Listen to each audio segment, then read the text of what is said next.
How is everybody, and welcome to Gaming and Still Life. This is your host Rich, and today we are in beautiful Florida, and I want to talk about the HTC Vive. It's a beautiful technical wonder. It really is.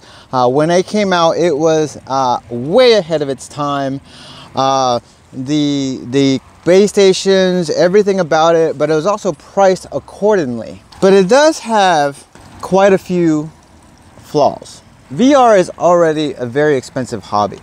I remember a long time ago, this was like when I was going to college, and the Virtual Boy came out. And I thought, wow, Nintendo, you know, what could go wrong? This is one of their things. Virtual reality, I was so stoked for it. But it was $300, $299, something like that. It was a crazy price. I couldn't afford it. You know, I was going to school, I couldn't afford it. But I remember many years later, or a few years later, seeing it on the shelf for like $15 at Electronics Boutique. I think it was called back then, before it was GameStop. That was crazy, you know, and I actually got one. And then when I used to have this special chair where I could lay back, but still be sitting a little bit and just plop it on my face. And I could remember like being so awed by it, but at the same time knowing why this product failed. Because it did. It was a marvel for its time, but it had some very, very, very serious flaws. The price point, I just went over and over in my head, and I just could never, you know, commit because it was just too expensive. And I feel that right now with VR, a lot of people want to get it. But a lot of people just can't afford it.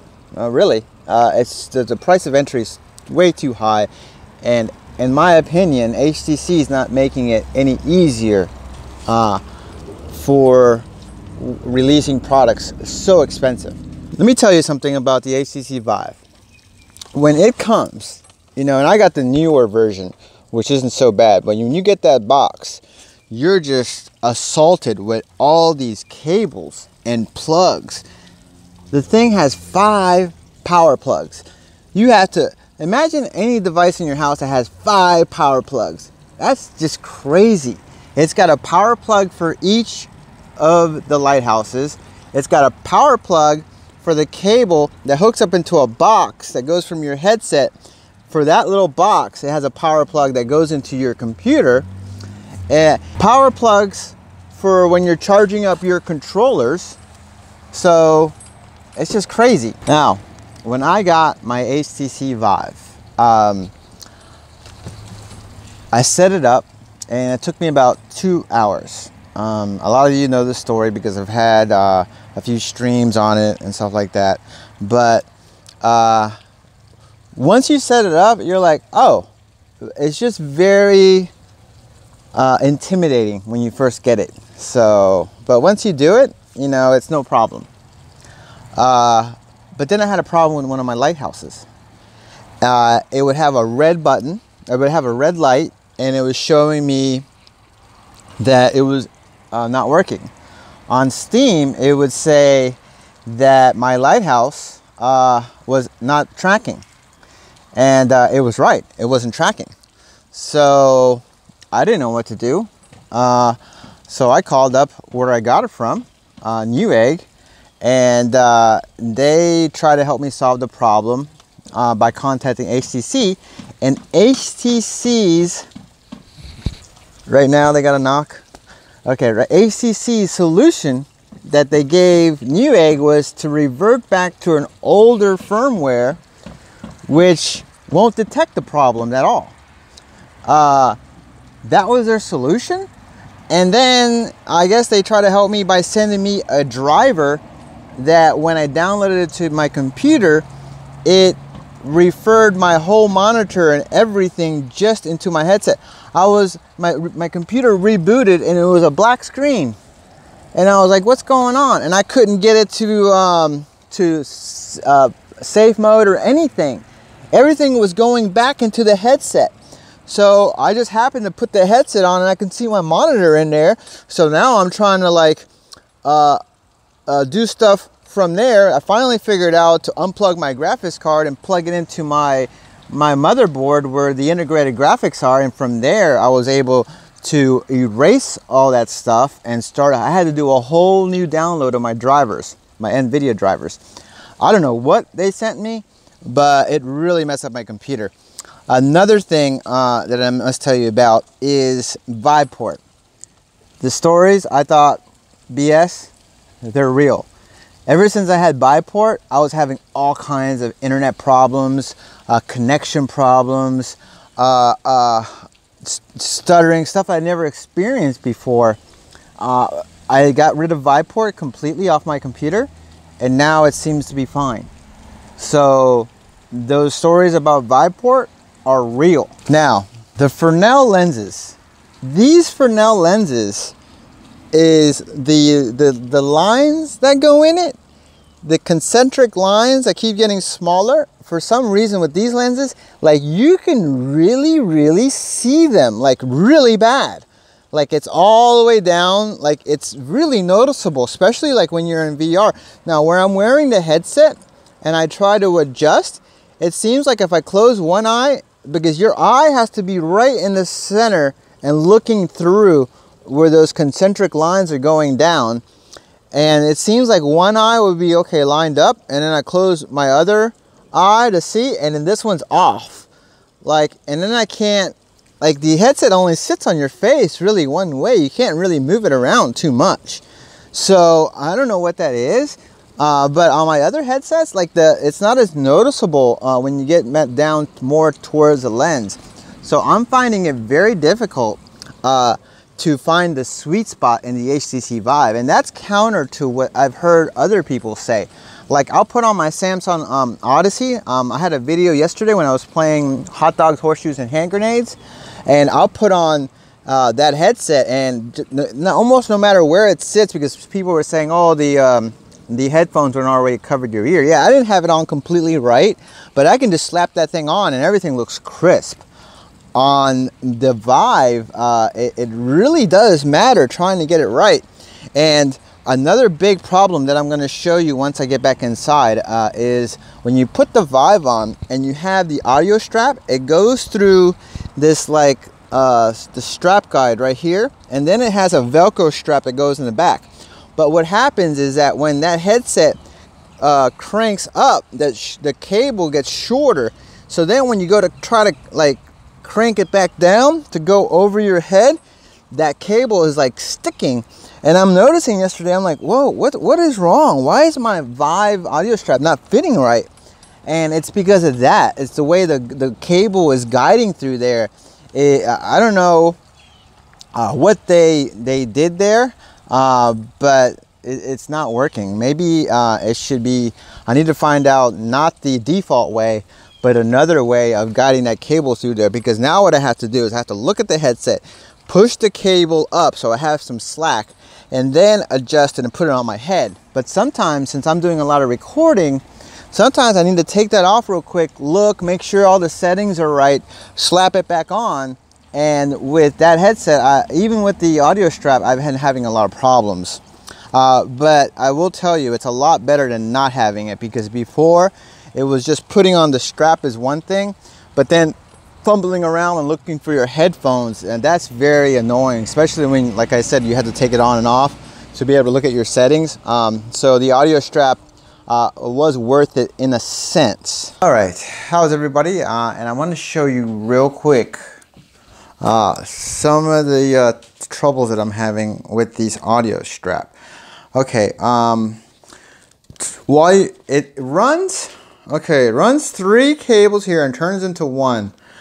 Goes through this railing right here, and I think this is the sticking point, because what I'm having problems is when you tighten the headset, okay, and it's on your head and you tighten it, all right, this wire right here, all right, gets tight, and you're wearing it and this wire is pulling on it, and this wire will tend to slowly move down. Okay, now when you go to take the headset off, okay, it's fine. Okay, but you have to adjust it out. And what I was having problems last night is that this wire right here, when I was doing that, it was pulling. I was pulling on it and I couldn't adjust it all the way down, you know? And it's something because the wire is not just smoothly running through this track. Now before, with the old setup, this wire was running through this hole and it was going up top here and then going down. And it has a better like sliding method. I just don't feel like this right here is correct. I don't know if maybe I'm doing something wrong, but this is the default way. And it's actually putting stress on my audio strap where it could end up breaking it. Another problem that I have with this audio strap is these pads. They put like the cheapest of the cheap pads on it. Also, these pads right here are horrible. Like as soon as you start perspirating, they start soaking up all the sweat and it just feels cold and damp on your face, and it's just something that I do not enjoy. So I did order some VR cover replacements. They're not here yet. And I'm going to, for now, leave these paddings on there, even though I don't like them. They have very little padding to them. So I might spend it 20 bucks. Every time you spend anything on this thing, it's 20 bucks, 20 bucks. This thing gets really very, very expensive. So I don't know if I like I don't like this Velcro either, having to go here. I do not like that. I just think it's a terrible idea, but that's the idea that they came up with. I might just have it hang down right down here maybe, and that way it has nothing to do with my audio strap, and maybe it'll be, see, I don't know how they did it, but it's way more simplistic. This headset right here, the tying it on to the headset itself, and it's very more simplistic with the Oculus. Also, the way the cable management is, for example, with my Odyssey, it just runs from the headset here and goes back through there, and I've never had a problem with it. Never. The thing that I did not like about these is the exposed cable right here. This, I can see so many problems in the future with that cable being like that. I do not like that at all. But I don't see what I could do to be able to fix that, because there's a lot of stress that is going to go into that cable right there. I can just see it right now. Another thing is when you have this on and you're going to click these in like that, when you're trying, let me just show you. See if I can open it up. Okay. So when you put it on, all right, this goes down like that. It tightens up. When you go to close these last night, I was having trouble, especially with this one. Sometimes it wouldn't click. So what I figured out is you have to pull it forward, click it, you know, where it's not on your ear, and then pull it back. So, because when you try, now that's another part. Anything that clicks, you're asking for problems in the future. So it has its flaws, but it's still a nice piece of tech. So that's just some of the inherent flaws that I wanted to point out. Now, as far as controllers, I got these because you definitely want to try to protect these. Now, I would not recommend getting the cages that they're selling that goes around here, just because I could see, like with that gun game, I was actually already bumping into my own controllers, the horseshoes, hand grenades, and hot dogs game. Also, I do love the size of the trackpad, but I've heard a lot of reports that this is the first thing to go on these, which I can believe it. And they're very expensive. I think they're $130 each. So that's just crazy money. But when you're into VR, it's just crazy anyways.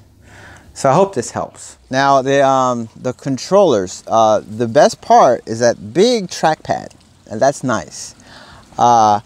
They feel good, but they're a little heavy. In some games, I can see how like that can get tiring. Like, you know, they're there. They're just kind of heavy. That was one complaint. But they do look very premium. I do like that about them. That's one of my biggest complaints with my Odyssey, is that the controllers, they kind of cheaped out on them.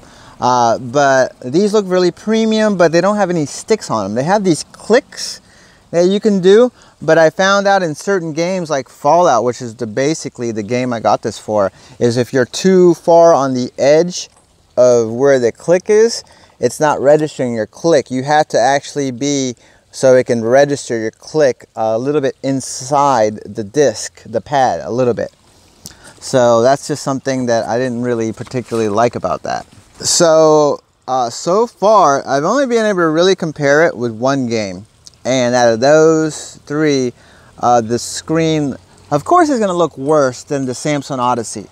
But when I compared it with the Rift, it looked like I had more jaggies than it did with the Oculus. Now, I hear that the Oculus SDK that it runs through Steam is a lot more advanced, and it allows you to have a smoother experience. And I'm starting to believe that that's really true. The best thing about this headset, and the number one reason, well, number two reason I got it. Number one reason is for you guys, so I can give unbiased opinion, game for game, on how well it plays on the different headsets. But the number two reason was for Fallout VR. And I must say, it's great on it. It's great so far. I think that game was designed for that large trackpad, because unless you don't mind fumbling through menus, and it still happens with that trackpad. Like, you can still mess up, but it's a lot easier going through the menu system using that. And I've really enjoyed my time with Fallout VR. So for that, it was well worth the money. And I know that's crazy, but for one game, but I love that game. And I think that game is great. It's a whole different experience in VR. It cannot be quantified.